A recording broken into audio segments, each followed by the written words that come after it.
यहाँ पे 25 अक्टूबर को रिक्रूटमेंट कैंपस लगाया गया है, जिसमें सुजुकी मोटर्स गुजरात और NSDC वाराणसी 2 कंपनियां भाग ले रही हैं।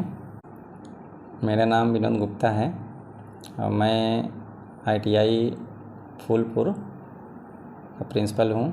अभी मेरी पोस्टिंग जो है 1 मार्च 2023 को हुई है यहाँ पे। और यहाँ पे आपको सूचित करना चाह रहा हूँ कि आपके माध्यम से यहाँ पे 25 अक्टूबर को रिक्रूटमेंट कैंपस लगाया गया है, जिसमें सुजुकी मोटर्स गुजरात और NSDC वाराणसी 2 कंपनियां भाग ले रही हैं। और इसमें जो अभी तक जो बच्चों की पुष्टि की गई है कि 170 बच्चे अपना रजिस्ट्रेशन कराने के लिए प्रिपेयर हो चुके हैं और उनकी लिस्ट जो है सुजुकी मोटर्स को भेजी जा चुकी है। और इसमें जो इनका बेसिक पैकेज है स्टार्टिंग में 21,500 है अगर किसी बच्चे का सिलेक्शन होता है, और वो आने जाने का भी फेयर वो लोग इंक्लूड करते हैं, देते हैं अलग से। और NSDC क्या है? नेशनल स्किल डेवलपमेंट कॉरपोरेशन है। ये भारत सरकार द्वारा संचालित किया हुआ ट्रेनिंग सेंटर है। इसमें बच्चों को रजिस्ट्रेशन करके ले जा करके वहाँ पे 2 महीने 1 महीने 3 महीने जज पर कोर्स रिक्वायरमेंट के हिसाब से ट्रेनिंग दी जाती है। और उसके बाद जो भी UAE है, सऊदी अरब, ऑस्ट्रेलिया है, वहाँ के कंपनियों के रिक्वायरमेंट के हिसाब से लोग बुलाते हैं और यहाँ इंटरव्यू ले करके उसको वहाँ वीज़ा बना करके लोग वहाँ भेजते हैं। क्या सैलरी वहाँ रहती होगी? वहाँ पे जो सैलरी NSDC द्वारा बताया गया वो 40 प्लस रहती है एज पर ट्रेड। जो भी ट्रेड के हिसाब से किसी 40 है, किसी 50 है, पर मंथ के हिसाब से वहाँ सैलरी रहती है। और इसके लिए बेसिक नीड है कि बच्चों का जो है पासपोर्ट होना ज़रूरी है। पासपोर्ट होने पे ही रजिस्ट्रेशन कराने की परमिट होती है। रजिस्ट्रेशन होने के बाद वो ट्रेनिंग फ्री ऑफ कास्ट होती है, उनकी कोई पैसा नहीं।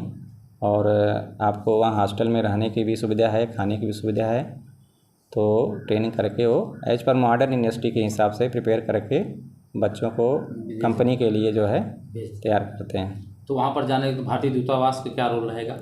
वहाँ पे जो लीगल प्रोसेस है, भारतीय दूतावास और गवर्नमेंट ऑफ इंडिया और जो भी जिस कंपनी के थ्रू जा रहे हैं उनका जो है कोलैबोरेशन रहता है कि उनकी सुरक्षा का सब रिटन में आश्वासन रहता है कि आपको जाने पे ये अगर दिक्कत होती है आप जो है यहाँ पे इंफॉर्मेशन दे सकते हैं, जिससे आपको सुरक्षा या जो भी वो चीज़ें हैं आपको प्रोवाइड की जा सके।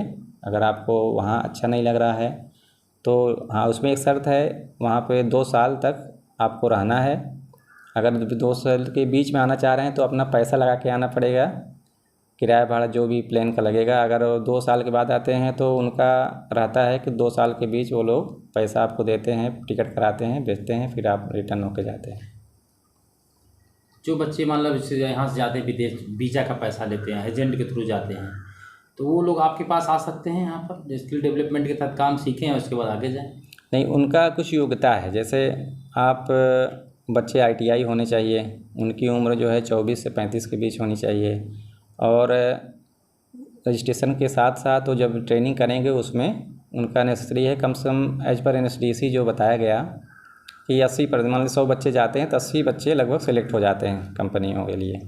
तो वो बच्चे जो ITI के रहेंगे उनको ही लेंगे, या तो उसमें ये भी होता है गार्ड की कंपनी, जो गार्ड होती है सिक्योरिटी गार्ड, उसकी भी रहती है। उसमें फिजिकल अच्छी होनी चाहिए, 6 फुट के आसपास बोल रहे थे हाइट होनी चाहिए, और क्वालिफिकेशन जो है 12th होना चाहिए एटलीस्ट। तो उनकी भी जगह वहाँ पे रहती है।